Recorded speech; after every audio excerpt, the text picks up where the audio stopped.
Hello there. What is going on, everybody? Today I am going to teach you how to play Cyberpunk 2077 Gangs of Night City by CMON. We are going to run through all of the basics on how to play, and I'm going to focus primarily on core game components. So if you ever get the retail version, what I'm talking about here should apply to the retail version. Keep in mind there is a lot more to this game with all of the expansions and Kickstarter exclusives.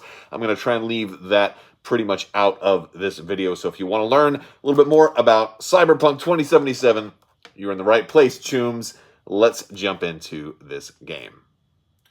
First thing we're going to do is set up the game board. Now, if we're running 4 or more players, we're going to use this side, and on the top right, it'll say 4+. And if we're running 1 to 3, we're going to use this side. The main difference are going to be these POIs, or points of interest, in each section of the map. The 1 to 3 will have only 1 in each section, whereas the 4+ will have 2 in each section. So that's really the main distinction there. Each player is going to choose a gang. A gang comes with a color. You have the Maelstrom, that's going to be red. The Tiger Claws, that are going to be green. The Voodoo Boys, that are going to be purple. And the Valentinos, that are going to be yellow. Although there are other gangs between different expansions and even Kickstarter exclusive gangs. But these are the 4 basic gangs. You're going to choose these. You're going to get all the components that go along with whichever gang you choose. Noting that while all the gangs do have a lot of things that are similar, they are each going to have something specific that gives them a unique ability. I'm not going to go into the unique abilities too much into this, but note that once you're used to the game, picking a different gang is going to give you something to kind of go along with your play style. For example, the Voodoo Boys get really good with their net runs. The Valentinos can get an opportunity card that's kind of locked away. Tiger Claws have revenge and similar. The revenge helps with their combat, and then the Maelstrom also has a combat bonus that gives them some extra victory points at the end of the game, as well as a little update on where they can get an extra card when trying to update their combat cards. Again, we'll talk about combat and all of that here in a little bit. You're going to gather components. Each player is going to start with 9 miniatures. You're going to have 3 Netrunners, 3 Techies, and 3 Solos. Now, note that the bases are going to be different. Solos are going to have a pentagon base. The Techies are going to have an octagon base, and your Netrunners are going to have a square base.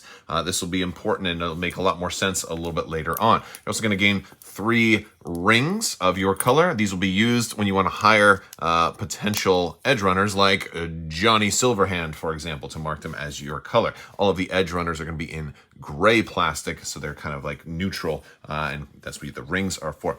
You're also going to start with 4 drone tokens. Keep those by your area. You're also going to start with these different hideout tokens. You're going to have 4 of those. You're going to cover up these hideouts on your gang card, like so. And one of these, set one aside. This is going to go in your starting zone. And you're going to get all these different action tokens. We're going to talk about all these action tokens in a minute, but all of the action tokens are going to go up here at the top, and they're going to cover up their corresponding symbol. We'll talk about actions here in just a moment. But then we're going to go to our card and try and find our starting district. All right, so Valentino start in Haywood. So I'm going to find the Haywood district on the map, and I'm going to take 1 of each of my minis. So 1 edge runner, 1 techie, 1 solo, and also a drone, because drones are associated with the techies a little bit more, plus a starting hideout, and I'm going to start in Haywood. That's all of my starting pieces on the board right there. Then I'm going to shuffle the opportunity decks and the edge runner decks. All right, so once I've shuffled the Edge Runner and Opportunity decks, I'm going to flip over the top 2 cards of these,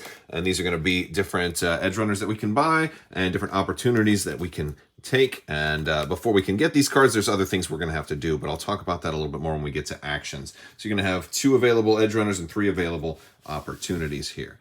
You're also going to take the combat deck, which is going to have a lot of red and orange cards. You want to shuffle that and place that here. You also want to make sure you remove all the gray cards and keep it separate, even though they're going to have the same back. You're going to have 4 cards that go to every player. Every player is going to get a short circuit, a cyber psychosis, a subdermal armor, and a crusher. These are going to be your 4 cards that you're going to use for combat. And this is going to be your starting combat deck. You'll give every player these same 4 cards. And the combat deck is something that we'll use to upgrade these starting cards. Over here on the board, you're also going to have a Netrunner activation. Every player is going to take their little Netrun token that's going to be in their color and set this up at the start.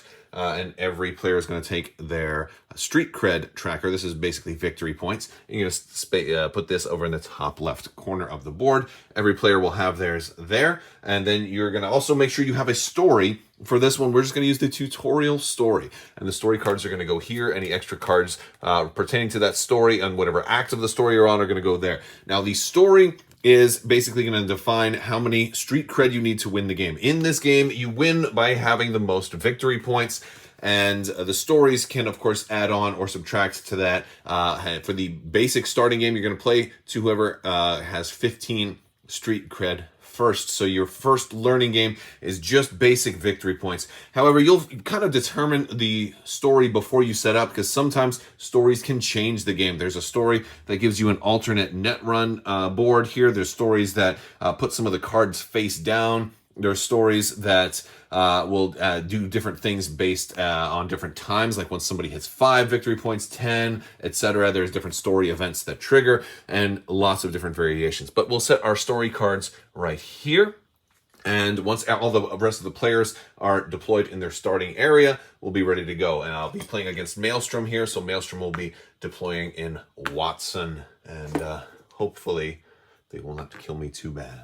There's also going to be currency. We're going to start with some. Your different types of currency in this game are going to be eddies, euro dollars. These are used for hiring edge runners and building new hideouts. There's also contraband, which can be used for opportunities. And then there is a third, more rare currency called corporate secrets. These can be substituted for either of the other two, but also have some special cases that will come up and be referenced on other cards. So these are more rare and very valuable. Now, you will start off without any corporate secrets, but there's basically a starting resource chart here. So if you're the first player, you're going to start with 2 eddies and a contraband. Second player starts the same. If you're the third player, you're going to get an extra contraband. If you're a 5th player in a 5-player game, you're going to start with all 5 of those resources given. This is in the rulebook on page 12, so you can just reference that. Now, during your turn, you are going to be taking actions. The first player will be the player who has played Cyberpunk 2077, the video game, for the most number of hours. So if you're playing with me, that's probably going to mean I go first.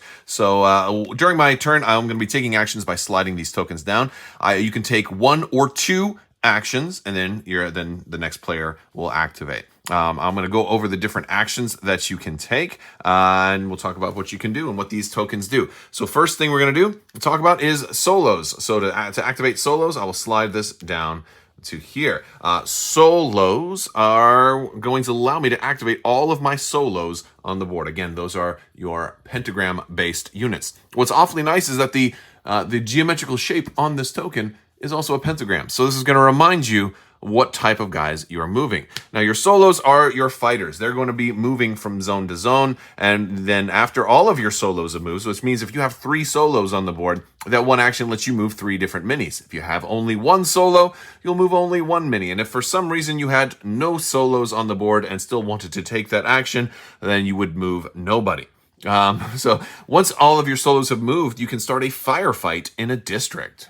So to demonstrate, I want to talk about movement a little bit, because when you are moving a miniature on the board, you can only move them 1 space of adjacency. So if all of my characters are in Haywood, and maybe, let's say, Maelstrom has moved into the city center, they currently have a solo of theirs occupying this POI in the middle, as well as a Netrunner that's also in the zone. If I wanted to move, I could move to an adjacent district, but I could not move all the way up to Watson, which is this red area up here, because that would be 2 jumps. I can only move 1 place. One of the things I can do is I can move into a POI that's in my own district. If I'm already in the district and I'm not in the POI and I want to move into the POI, I can do that. That will count as my move. Or if I wanted to leave a POI to let somebody else go in, for example, maybe on a subsequent turn, I wanted my Netrunner to move in there into the purple district. These purples are going to be very good for Netrunners and doing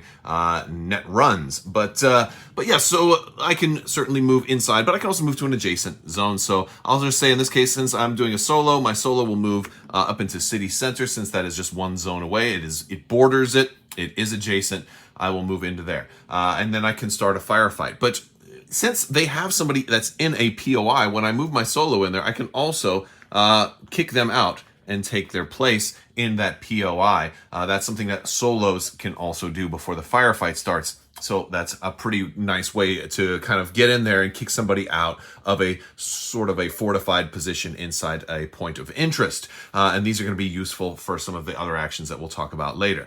Once I'm moved in there, we can do a firefight. So when we're going to do a firefight, every player involved will pick up their hand of cards and they will choose one and select it and put it face down. Now, out of the 4 basic cards you have, you're going to have one that has 3 guns, 2 that have 2 guns, and 1 that has only 1 gun. At the end of the firefight, whoever has the most gun will be the winners. If you don't have the most guns, or at least are not tied for the most gun, you're going to lose, and then you're going to have to sacrifice a single miniature. Basically, 1 mini will die. Only 1 mini per player will die per combat, unless there's an extra effect that does it. So basically losing a firefight isn't the end of the world, although it is bad if you have only 1 mini left in the zone, or if your opponent plays something else that also kills an extra mini, which sometimes happens. We've got the Crusher here, which is going to be our big 3. All of these have a different thing. So like I can get an extra victory point if I don't lose any units. And since he's got 3, he's a pretty good chance. So I'm going to choose that one face down. There's also Subdermal Armor, Short Circuit, and Cyber Psychosis. I actually think this one's really cool because you're almost guaranteed to lose if you go in playing Cyber Psychosis, but then you will gain a bonus victory point or street cred if you have no units left in the district. So if I want to send a solo into a suicide mission and he dies, he went psychotic, but I gained a victory point because I played out the story. It's very thematic in that aspect. We'll then compare results. I played the Crusher. Maybe my opponent played Subdermal Armor. And so we'll basically do the comparison. They will lose a miniature and I will win. And then we'll also do any special effects that happen on there. And again, if 5 players are involved in here, or however many, every player that has a miniature in the zone will participate in the combat. And if you are tied for first place, you don't lose any miniatures. But if you're not tied for first place, so if like 2 people played a 3 and 2 people played a 2 or 1, then the people who had the lower numbers will all lose. Only the people who tied for the first won't lose a single miniature. And so that is basically how combat works. So in this case, perhaps the Maelstrom player would choose to lose their Netrunner since they're not planning on doing a net run action, leaving them still presence in the zone. Presence is a factor that is in a zone. If you have a single miniature at least, you're considered to have presence in the zone. Dominance is another word they use. If you have the most miniatures, are not tied, but if you have the most miniatures in a zone and you also have a hideout in the zone. So if, for example, I have a hideout here in Haywood and the most miniatures, even if Maelstrom were to come into here, as long as I didn't lose a miniature from combat, I would still have the most miniatures and a hideout, so I would have dominance. That'll be important for end round scoring. Next action would be Techies. Activate your Techie units. You'll pull that one down if you wanted to activate Techie units. When you activate Techies, you're going to be able to move all of your Techies. You're also going to be able to move all of your drones. Now, I haven't talked about drones a whole lot. Drones are basically extra units. They do count as a unit on the field. However, they have a couple of distinctions. They cannot occupy points of interest. You can't move them into one of those special POIs.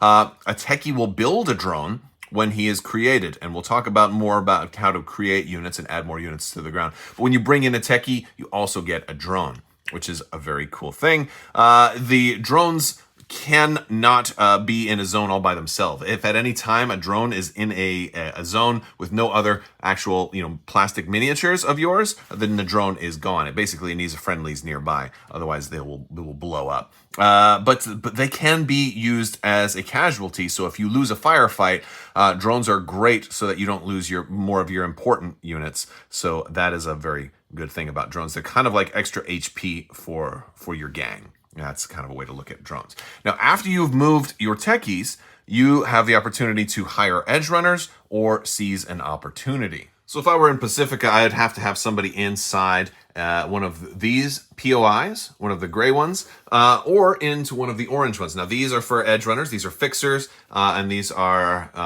to seize an opportunity here. If you don't have one of those, now the techie doesn't have to be in there. It can be anybody that's in there. But if you don't have at least one character in one of these POIs, you can't hire an edge runner if you don't have at least one of these. You can't seize an opportunity if you don't have at least one of these. But if you do, you can do one of those. You can't do both. When you do a techie action, though, you can't hire an edge runner and seize an opportunity. You can only do one. So let's take a look at opportunities. So if we wanted to seize an opportunity, we would look at the different opportunities that were available here, and they're going to have different requirements. Some have no requirements, but you still have to pay the contraband in order to seize them. So I'd have to have at least 2 contraband to seize Iron the Masses. And then I would take this, it would go over into my area, and I'm going to get the bonus that for whatever is on here. So this would be 1 victory point for each orange opportunity you have. You see this symbol up here? It's going to reference that. A lot of these will build upon each other. So if I've gained Iron to the Masses, and then another orange one comes out that has a similar line in it, then like this one, the first one would be only worth 1 victory point, but then the next one would give me 2, and then 3. And so basically, this is a fast track to winning the game if you're going to position yourself to seize multiple opportunities and then the right ones come out. There are 2 light blue ones here with the flashlight on. This one has no requirements, and then this will give you a victory point for each light blue you have. And then, of course, sometimes they have extra things too, like this other one had an extra victory point or a choice. This one's an extra money, an extra eddy. But now, for example, the cyber fashion upgrades, this one has a requirement. So you can't seize this one unless you control a data fortress point of interest. This is one of those purple POIs. I haven't talked about those too much yet, but that's coming soon. And then also we're going to gain a victory point for each blue that we have. And then I can spend 2 corporate secrets to gain 3 more victory points or street cred. So this is a really nice one, but it does have some requirements. There are certain ones that will require, dominance in a certain zone as well, which are a lot harder to get, but have better rewards. If I wanted to hire an edge runner, I would have to control one of those fixer locations. But if I did and I had the money, I could go ahead and hire an edge runner instead. So we've got, there's different types of edge runners. They're going to have a cost over here. Usually it's 1, 2, or 3. And it'll say what type they are. In this case, Jackie Wells counts as a solo. And so I would take the Jackie Wells miniature if I were to buy him, put my ring on him, and then I would deploy him at any one of my hideouts, and then he would go onto the board, and then he's going to count as a solo, and then can be activated when I do the solo action, which is really cool. Most edge runners have some type of ability trigger, so if he is involved in a firefight that I initiated, I get to add an extra gun symbol during my compare step. So he brings a lot of firepower, more so than your typical solo, which is very cool. And that means that he's going to be harder to kill, but he's more offense, doesn't quite have the defense. If somebody comes and initiates against him, he won't get that bonus. We also have Judy Alvarez that came out here. Of course, players who've played Cyberpunk 2077 will be very familiar with both of these characters. Judy is a techie. She places a drone when put into play, and then she also counts as a techie, so she'll still activate as normal techies would. When you use the techie action disc, she has an ability that will replace an opportunity card from the market, placing it at the bottom of an opportunity deck. So she gets to replace one. So she's good if you're trying to seize opportunities or deny your opponent an opportunity that fits into their build. She also costs only 1. There are lots of other ones. Johnny Silverhand, for example, would then get replaced afterwards. After your player's turn is done, any of these cards that are empty spots will replace them with the top card of the deck. So there's lots of different characters, and so there's a lot of different games that'll come out. You can only ever buy 3. So once you've bought your 3rd edge runner, you can never buy another one. So if you've already got 2, you need to think real long and hard about that 3rd one. And even if you lose them, they'll die. They could potentially be resummoned, but you can't ever get a 4th. The next action we can take is our Netrunners. So we can go ahead and pull this one down to activate our Netrunners. By the way, obviously, you probably noticed the trend on these first 3. Each one of their symbols matches up to the base. Netrunners have square bases, and there is a square symbol in there. So this will allow us to move all of our Netrunners, and then once we're done that, we'll be able to attempt a net run. This is a big deal. And there's a whole little mini game within the game, and I really like it. So instead of moving to another zone, in this case, I would take my Netrunner and try to occupy that data fortress, that purple point of interest. I really like these if you're going with a net running centric approach to victory because these help when you do net runs.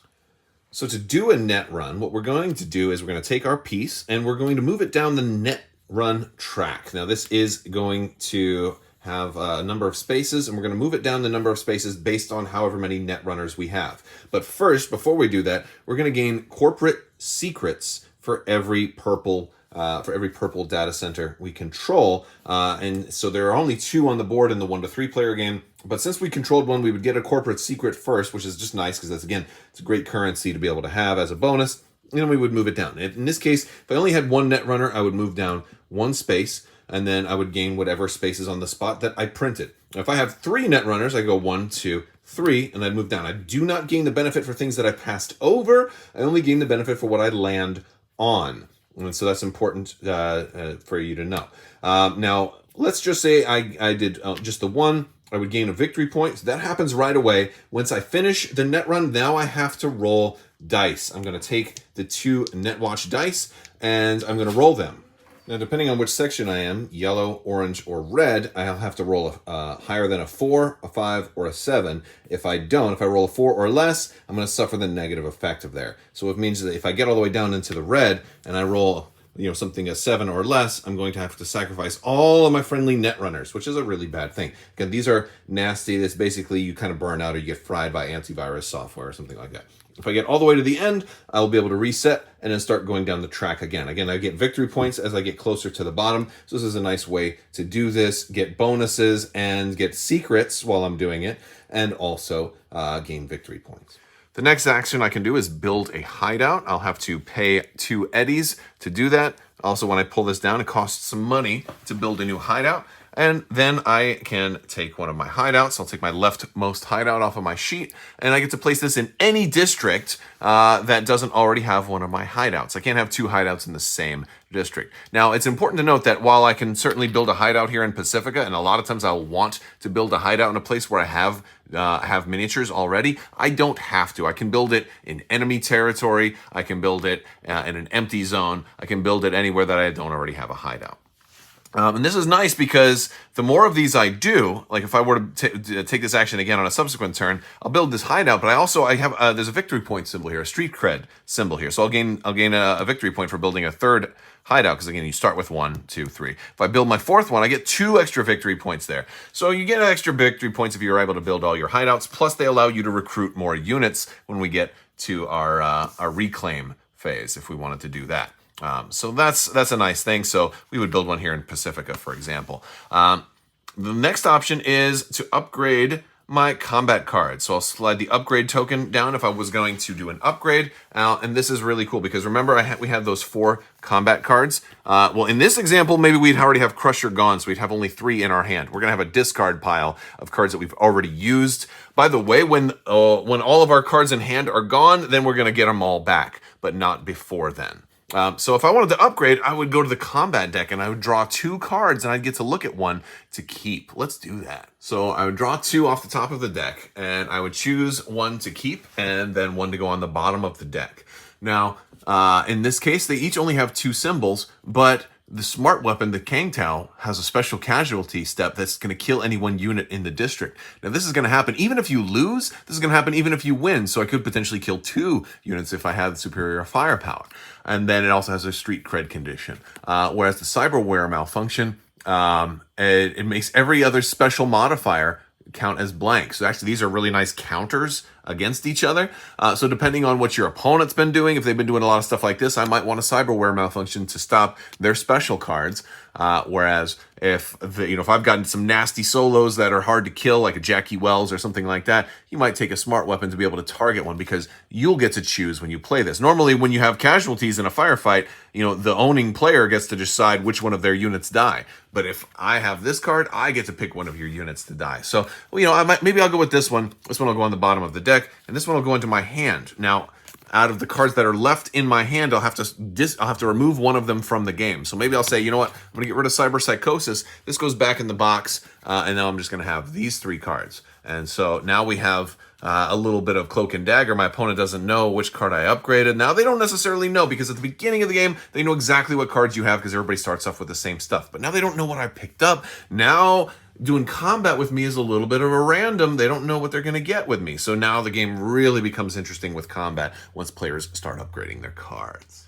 And the sixth and final action that I can take is to slide this one down. This one is the wild. This is any action I want it to be, even when I've already taken or when I haven't taken yet. The wild is nice when you're trying to be very specific. If I wanted to build multiple hideouts on the first turn, well, provided I somehow had the eddies to do that, I could try and do it that way. I like, oftentimes using wild for extra net runs. If I'm able to take a data center early, I might use the wild to net run a second time and move farther down that track and maybe end up with extra secrets and stuff like that.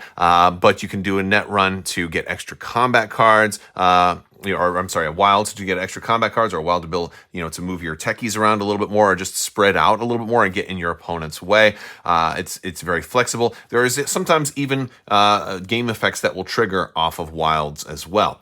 Now, those are all of the actions. Again, you can only take one or two on your turn. Typically, people take 2 actions per turn. There's not too many reasons I've seen to deliberately only take 1 action, but I suppose it is possible that a game use case could come up where you wanted to stall, so you did that. At any point, as long as I have some actions down here, I can reclaim. And so when I reclaim, I'll push all of my action discs up. Now, I don't have to have all 6 down in order to reclaim. I may have just taken 1 turn. I'm just going to do these 2. I'm going to build a hideout and do a net run. And then on my next turn, I'll reclaim and put them back up. You just can't reclaim back to back. You have to have at least taken a turn where you have action discs down here in the used area. So first thing you're going to do when you reclaim is you're going to recover all your action discs. You're going to put them all back up. And then you're going to gain district rewards, which is really cool. Let's take a look at the district rewards. So most of the districts have 2 rewards printed on them. Sometimes they're the same, like Haywood here has 2 eddies. Westbrook has like eddies and a victory point up there. City Center has an eddy, a contraband, and a street cred or victory point. So City Center is the one that has 3. Everybody else only has 2. Now, when I'm claiming district rewards, I'm going to be able to get 1 of the printed goods anywhere that I have presence. So in this example, I have 1 person in City Center. I have presence there. I have the most people in Haywood and also a hideout. So that means I have dominance in Haywood. So in Haywood, I'm actually going to get all of the printed rewards if I have dominance. So it's actually a really good idea to consider building a hideout in City Center, because then if you have the most number of dudes there plus a hideout, you could have dominance, which would get you all 3 rewards. Although City Center is likely to be highly contested because of its larger reward pile. So if you have presence only, you just get 1 reward. If you have dominance, you get all of the rewards. So that is going to happen. And then the final part of the reclaim step is to recruit units. So you're going to take 1 unit from your reserve and of any type that you want per hideout. So if I have 2 hideouts built, I'll be able to take 2 units and put them onto the board. And they have to go into a place where I have a hideout. So I could put maybe 2 in City Center. I could put 1 in Haywood, 1 in City Center. Maybe I want an extra Netrunner out there to be able to I'll put a Netrunner in Haywood so they can move up to Westbrook to try to take that data center. Maybe I want another solo to do some fighting. But you know what? Actually, maybe I want a Techie. Important thing is to remember is when I build a Techie, they also build a drone. So now I would have dominance in City Center for the next time that I do a reclaim, assuming my opponent doesn't come in here and do some shooting and make me start losing units. And that would conclude the reclaim. I don't actually get to do any actions during a reclaim, so you have to be kind of careful on that, because your opponent then gets to see that you didn't move any units around, and then they can kind of take advantage of that lack of action while you were reclaiming. But then you get to do the same to them when they reclaim. Again, every time you gain victory points, you're going to be moving your marker up that many points on the street cred marker. Once you hit the hourglass, which again, according to the tutorial mission, will end the game once somebody hits 15 victory points. That will trigger the end of the game. And if there's any end game effects, such as Maelstrom, they may have had some bonus victory points, then they would see if they can catch up, and that's how you determine the winner, whoever is in the lead. In this case, I hit the Valentinos hit 15 first, so Valentinos would be the winner. And that is how you play Cyberpunk 2077. You'll just continue to play in round robin until somebody wins or the story changes and the end game goal is revealed. There are a lot of different stories, a lot of different modules and expansions. There's different gangs you can add. I'm not sure exactly what the retail edition is going to have, but I assume it's everything that I've showed you here, and certain other expansions will be available as well if you wanted to add different gangs or different stories to your mission. Plus, there's going to be different stories that CMON has on their website that you can download and play those for free, which add little mutators to the game. It's very easy to add something, something special or some kind of extra modification to the game. If you guys liked this video, go ahead and let me know what you think. Give the video a thumbs up. Click that subscribe button. Click that bell for alerts when more content comes out. And I want to thank you all so much for watching. A big thanks to my patrons. You guys help make this whole channel possible. So thank you for your continued support. May the force be with you. Live long and prosper. Be excellent to each other. And have a fantastic day. And always wash your socks. The player who has the most hours played in it's a glitch, cyberware malfunction.